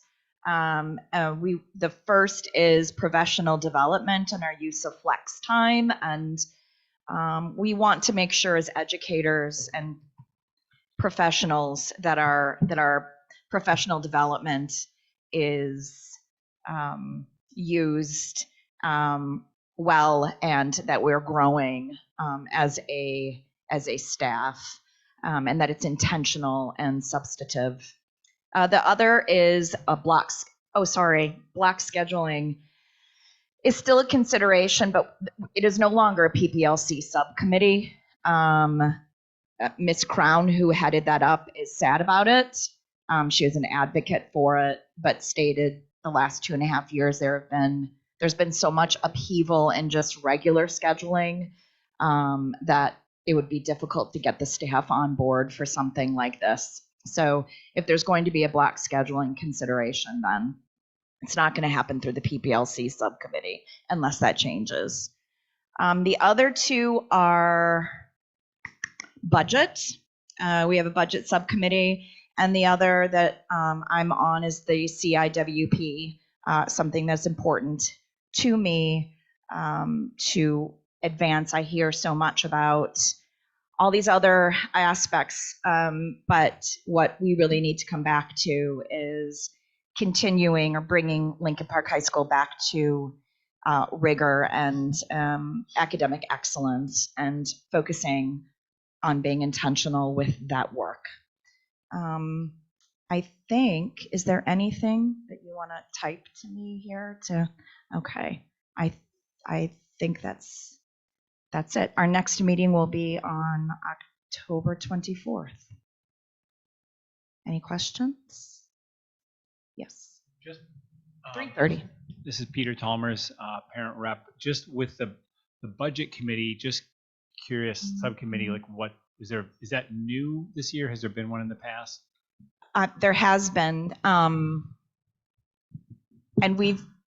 if you look past over the notes, I'll speak for the subcommittee. I think the argument would be that we had asked over and over again for a budget. We weren't given a budget. It was difficult to discuss that. I'm hoping maybe this year will be better. I'm also hoping that the budget, the subcommittee for the budget for the LSC will find a time that works with our teachers during the day. This was something that we requested last year. It sounds like if we can have a Thursday LSC meeting at 4:00, that we could have subcommittees that best fit into our schedules as well as teachers. And we can talk about that, thinking about the security meeting that I'll discuss when you guys get to that. So yeah, that's all I really have to say about it. Yeah, I'll add that. Tara Donnelly is a member of the, Brad Kessler, committee rep. Yeah, Tara Donnelly is a member of the budget committee, and she's made every meeting for at least since I've been on it, so over a year. She's a really helpful, active member. But I do think that I know all the critiques last year that the PPLC didn't see the budget in time to get presentations. There was a lot of communication hurdles, I think, between administration and PPLC at that time. So I know from a budget committee side, we'll have to collectively work together and figure out the best presentation, the best discussion is like, So anyway, that's a commitment, certainly. Tara Donnelly is a member. She's our CTU rep. She's not part of the PPLC. So we have a few members on the PPLC that would like to take part. So maybe I can send out times that work for them. The second is I believe that it's the budget is a legal document that needs to be put in the main office or somewhere for the community to have access to, right? I believe that these are taxpayer dollars, so it shouldn't be something that is difficult to get, but rather out there for anybody because it's our tax dollars. I'll just say I give you the budget every month. So the expenditure report you have is our budget. I give it the principal's report every month. I send it. I've been doing this for the last 3 years. The budget is sent every month to the LSC, so everybody receives it. So you have it, so you can share that with the PPLC, but you receive it every month. Okay. So it's again the expenditure report. It's a breakdown of every dollar we have, so that you do get it. Well, I wasn't sure if we got it last year every month. Maybe we did. I would have to talk to the subcommittee, and I can't speak for them right now. I can just say that it was an issue over and over again last year. Not quite sure why that would be. The concern last year, which is what I think we collectively heard loud and clear, is just that there has to be better communication and development of the budget, as opposed to like the sharing of the budget now. Which was a CPS issue, right? There was a big delay in getting it to us. There were delays dealing with CPS, but I think in general there was just poor communication across administration and teachers last year. That we're going to try to work towards on the budgeting side. Okay. Speaking of budget. Okay, Brad Kessler. So we have a fundraiser to try to vote on, although it's for the flag football that was previously under Student Life. I can describe briefly the fundraiser, although I know when I make the motion, it's going to be a motion also to adjust the form that was submitted. The flag football fundraiser is being held by the Wellness Department in combination with the Booster Club, and it is a fundraiser to try to collect money to help pay for flag football uniforms. It's going to be targeting parents from the flag football team and their friends, and they're using a collection method online where they're able to collect 80% of the dollars donated. I'm going to make a motion to approve the flag football fundraiser with the edits so that it properly reflects what I just described. All in favor? Sorry, there was a question on the table. I'm just asking if you can clarify what the edits were. Yeah. The edit currently doesn't identify the Booster Club as an external organization, and it also identifies the profit as that's the dollar amount that's going to the team from the fundraiser is 20%, where it should note that it's 80%, and 20% goes to the fundraising organization. We hope to vote again. Yes. Okay, so let's vote again. All in favor?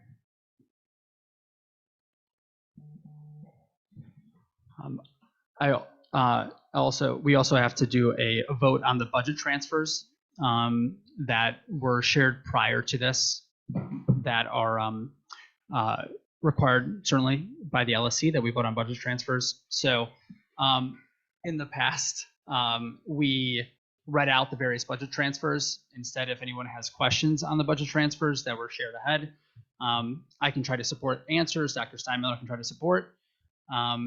So I'll make a motion to approve them. Once it's seconded, it can open up for discussion in case anybody has a question. So I'll make a motion to approve the budget transfers that were shared ahead of time with the LSC. Any questions?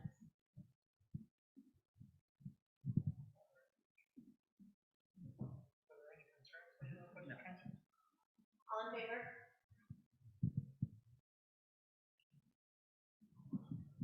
And I wanted to also share just 3 highlights from the budget committee meeting.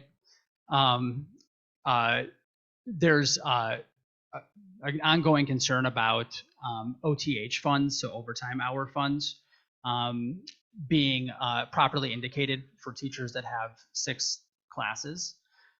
So as of prior to this week, there were 2 teachers that fell in that category. Now there's a total of 9. So it's an ongoing concern to make sure that teachers are properly paid for that time. So I know coming out of the budget committee meeting, Dr. Steinmiller is constantly in communication with budget.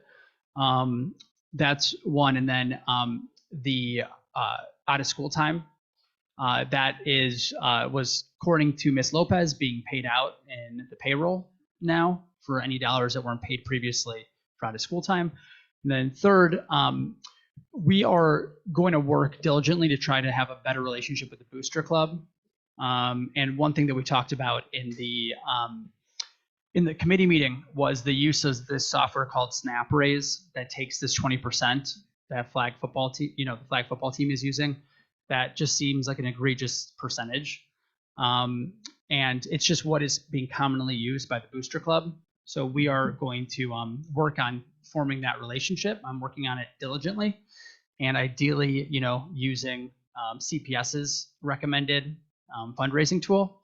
And so that's an urgent work in progress. What Dr. Steinmiller, I think you found out today what it was. But I think when looking online between a lot of the other organizations, including GoFundMe that most folks have heard of, the percentages are somewhere between 2.5% and 5% that they take from the fundraising, as opposed to the 20% that is being used across all these different, organizations in our, so that's an urgent concern. No, our understanding, although this is I don't have a full understanding, is that the Booster Club did an analysis some time ago and identified that SnapRaise was the best product to use. That's my understanding right now, but I haven't been able to get in touch yet. And so I'm going to be interested in seeing why that analysis was done. And certainly there's big concerns I have over it. Can I ask a budget question? The current 9 overtime positions, where does that money come from? Does it come from the board or does it come out of our budget? Do they approve that? Why do we have 9 overtime positions? Yeah, that was part of, again, the oversized class committee. We presented the oversized classes, our numbers to the oversized committee. It's a new process. They then determine the outcome being full-time positions or overtimes. So those 9 are the overtime those 9 are the overtime. We had, yeah, right. 7, right. Yeah, so it's all, the funding is board. It's all board funding. This is the process to, again, adjust to the way the contract is structured. So I think it's about $38 million that is dedicated to adjust all the different schools. We've been in partnership with Taft and Lane because they've also been going through the similar processes. So about how to adjust based on the oversize. So we've all been working together on that. Sorry, excuse me. If our enrollment hasn't changed, why do we have 9 overtime positions? In fact, our enrollment is the same, if not a little bit less. Finite budget. So we have, I mean, our budget, we have our exact budget. And again, it's pretty much 100% going to teacher salaries and benefits. And so we only have so much money. We only have so many positions. And so you hit that threshold and you can only schedule accordingly. And at that point, then the way it's structured, then you ask for additional positions or overtime based on the needs of the school. Some schools I know have gotten up to 4 to 5 positions. We got 1 and our OTHs. Just let me comment for a second. I hear what you're saying. I just really want this on the record as far as I know. It may have much to do with the release periods of teachers that we, as the PBLC and the LSC, warned the admin against. And that's a lot of money that I think could go to other schools that perhaps really have an over-enrollment problem. I really hope moving forward that we have something in place that is not going to put us into this situation. Again, it's really disturbing and could have been avoided. And that's what I will say on that. Are there any teachers getting, any of the 7 teachers not want to do overtime?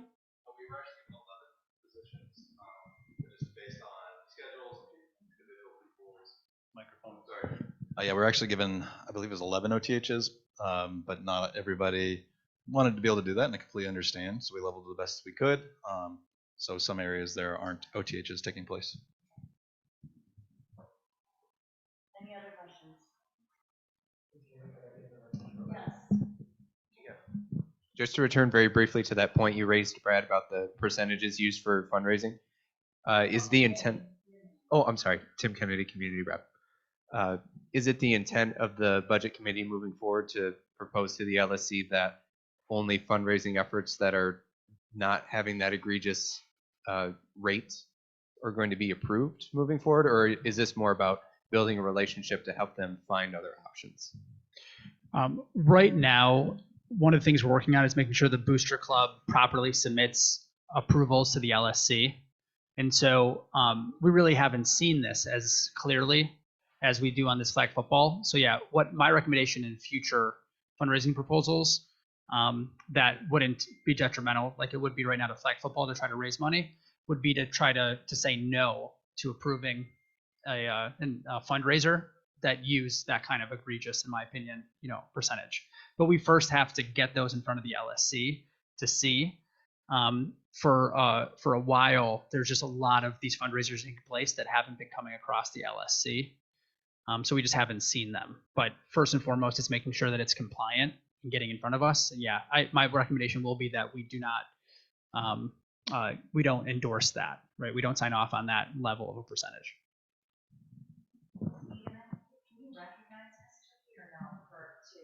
It's my understanding that that's not okay. It has to be during public participation. Is that right, Dr. Ford? Okay. Brad, community, and Tim, community relations. I'll just say we're currently working on a time to meet, so we've yet to have our first meeting. But it's more than just the two of us. Thankfully, there's other folks on the LSC that want to be part of it. You want to comment on the chamber event, but maybe like people should go or just like hey, this is a thing? Peter Chalmers is recommending, and I do agree, for me to remind folks of what we voted on earlier in the meeting of just the Lincoln Park Chamber of Commerce, event. Certainly, if folks are interested in going and potentially they can't afford to participate, please talk to me as well, and I can try to figure out how to support that and how to have the chamber support it. Otherwise, we will collectively work on with the other LSC members an update for next month. Okay, great. Peter, principal evaluation. Okay, so the principal evaluation committee met last week on October 6th, and we just discussed a little bit about this year's approach and timeline and process. We talked about data collection, the role of school quality measures this year, and so a couple next steps we have is based on some input from our discussion, I'll be drafting a proposed approach for principal evaluation and a proposed timeline for this year next week to the subcommittee for their feedback. And then the other action that Rebecca and I are going to coordinate is reaching out to the Office of LSC Relations, who may no longer, okay, all right, just on whether the school quality measures will be available this year. I think in last year they were not because of COVID, and as part of the overall evaluation, 50% is principal behavior, and then the other 50% is student performance. And so don't have to answer that now, but that's a question we have as a follow-up. So that's our report. And Peter forgot to mention the most important part was that he was elected chair. Oh, yes. Okay, facilities. We're holding our first meeting Monday at 12:45 p.m. So there will be an agenda posted. Right now we're just compiling the agenda, and it'll be posted tomorrow morning. So Monday 12:45, and we will be identifying a room as soon as I talk to Dr. Seimler after the meeting. Okay, great. Safety and security. Wow. No, I think just because a couple of the other. Oh, sorry. Okay. So I'll give a few highlights from the safety and security meeting. So we did spend a considerable amount of time on the detention strategy. There were over 300 students in detention the first day of detention, that Tuesday, and then by that Thursday it was well cut in half. There's a large problem with tardiness in the school, and so it's not just first period. In fact, a lot of it happens second through eighth. There are very close tracking of data, and actually AP Theus has been really helpful of tracking it with AP Walker. It was a piece of feedback we got very strongly from Ms. Kaler and other teacher reps last year about just tardiness inside of classes. And so our hope is that the large number of kids that have gotten tardies already, that we see it drop, throughout. And so we've already seen some early signs of it, working.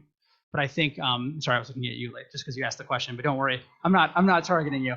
But one of the things, so we did spend at length. So, and I'll share that actually there's such a massive number of students with 3 or more tardies already. It was 700 plus, and that was as of earlier this week. So, huge problem. And I think that it's representative of the issues we've had for years with tardies. So we're tracking it. I know that we have the commitment in the committee and a commitment of the administration that we're going to watch it, and we're going to be reflective of the data that we see. And if we have to adjust, we adjust throughout the year. But what we're expecting to see is a large decrease month over month in tardies. The other thing to mention is that Tom G is really trying to promote Wellness Wednesdays, and so we've had a therapist available on site for faculty to connect with. that is doing like a 6-week plus internship. And so we're going to evaluate trying to continue that based off of Tom G trying to collect feedback on whether faculty have liked having that. And then other thing that was raised was off-campus lunch and kind of how there's various folks that freshmen and sophomores that are kind of sneaking out right now. Some are staying in, some are leaving. We started to evaluate whether we would look at that in the future of allowing more kids to be off campus. We're certainly not willing to make the recommendation right now as a committee, but we are going to strive on enforcing freshmen and sophomores being on campus. And part of that is going to be just thinking more creatively about, security locations and trying to make sure that friends kind of support friends and try to stay on campus so you don't get in trouble. That's my update. Any questions? One question, one comment. Can we get feedback from the youth intervention specialists that we hired at the security? I think that was not a big part of our budget, but it's part of our budget. And I think that they should be sharing out and providing data as to what's working and what isn't. We have no idea as a staff what they are doing. I know there was discussion of, and I know this isn't the terminology we use anymore, in-school suspension, and what was going to be happening there. Have they been trained? We haven't received any information on it. So that's my first question. Will we? Yeah, Ms. Shotwell is in the security subcommittee, but my recommendation will be for Ms. Shotwell or JJ or Tom G to present on that in next month's meeting. And the second is I put down, I was on the security meeting last year. It was successful because so many teachers and staff reached out to me and shared many of their concerns. And I sent out every time there was a meeting and notes. I asked JJ if there would be a time. Last year it was 8:15, but I have a first and second period class or classes. I reached out to LSC. Do I say office or specialist? I don't know what I say. Specialist. And I mean, she's been wonderful. But I wanted to know if there was something you didn't. Apparently, 8:15 doesn't work for everyone. I'm not sure who everyone is. I feel that I need to be there for a variety of reasons. It sounds like everybody's okay with after school at 4 for an LSC meeting. I'm not sure why we can't make that happen. We're all here at school. So why couldn't third period work or before or after school? I'm comfortable re-raising a vote inside the subcommittee, but the subcommittee is 4 LSC reps and at least 4 faculty reps right now. The list is inside the minutes that were shared with the LSC of the attendees. Yeah. And so the vote was a resounding warning. I can re-raise it. I certainly, I want to have as much inclusion as possible, Yeah, they're staff, they're not faculty, right? So there is a difference there. Sorry. I mean, staff. But Brad, if you look at it, they have their agenda, as well to make sure that, I just feel that it's important that an LSC teacher is present on that committee. Thank you. Okay, great. We already talked about the LSC teacher rep vacancy update. We welcome you and hope that it gets approved quickly. Is there anything anybody wants to say about that? About what? David, are you available at that time for the security meeting? 8:15? No, it's not. No. It's 8:15. Oh, sorry. Yes, it was. Yes, sorry. I'm sorry. It was 8:15, No. and I have that. You're not. I would love to be on the safety security board. facilities, some things,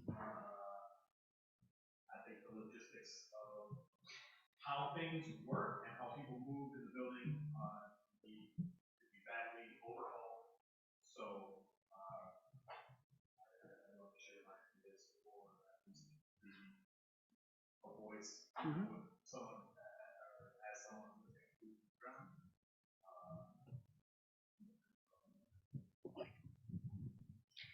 Okay, we are back to public participation. Is there anybody online or in the audience? Ms. Tookie, did you want to say something? Something that I did not give all our report.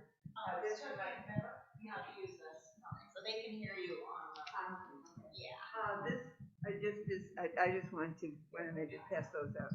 This is just an addenda to what I said before, about, it talks about the, I just thought what a sheet with I didn't, send the whole thing out of U.S. News and World Report, but you can find out about the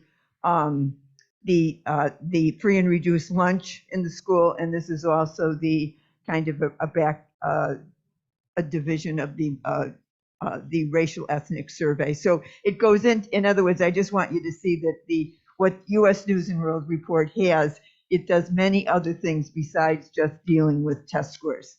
That's all, and I just wanted to present that. I think Sabrina's online with a hand raised. Oh, and Laith, what did you want to say? Sorry for my phone going off. I wasn't going on my phone for personal use. I was trying to find this flyer. And it was on Instagram. LP's Got Talent. It's this Thursday, October 27th. It's a talent show, and I just wanted to remind everybody to come. October 27th, and the show starts at 3:45, and it's $5 at the door. Thank you very much. It happens. Phones happen. Yes, Ms. O'Neill. I just want to say, because I don't want to take this home with me, and it bothers me as an LSC member. And I just want to say that, we're all somebody, we're all people, we're all staff, we're all parents, we're students, and we all are somebody.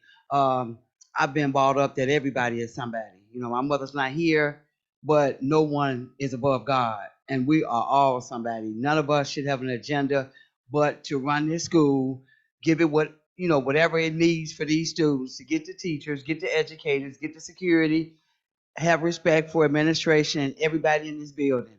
And that I'm going to stand on. I'm never going to, no one is better than nobody else. I don't care if you're the teacher. I don't care if you're a seeker. I don't care if you work in the lunchroom. Whoever you are, we all are somebody. And period. Money and education does not, when you leave here, we all going the same way. Deaf is equal. And I cannot leave here without saying that. And that has to be said. We have to be respectful of one another. We're people, we're human. And these students around here, I think the students are doing pretty good. I think the adults, if we can get our stuff together, I think it'll flow better. Because going into that auditorium today and seeing our seniors just joyfully doing things, it happens around here. And sometimes when things are going great, we don't even recognize those opportunities, those moments. I was in a classroom yesterday with 80 students with PSAT, and there was 2 of us, and we did great. The students, they were great.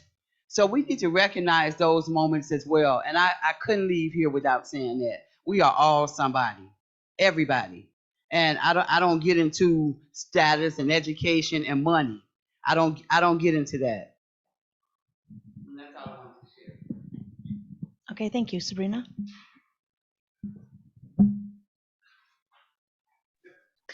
Thank you so much. I'm so sorry. I just forgot to say a couple of things about the pledge drive. One, thank you so much to everyone who's donated so far. If you haven't donated yet, we'd love for everyone to participate. Every single dollar counts. And then our focus also, which I wanted to mention, is on getting smart boards in every room in the school.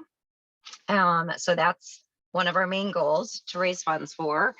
And I would love, love, love, I know I talked to Dr. Summerlin about this a bit, but I would love to get some sort of video showing someone using the smart board. So, and again, we can talk about this offline later, Dr. Summerlin, but just would love to get that in place if we could, if anyone is interested in volunteering to do that.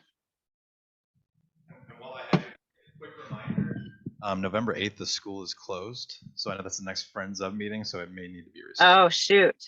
Okay, great. So does that mean we have to reschedule it? I know, I think admin team were working on some communication.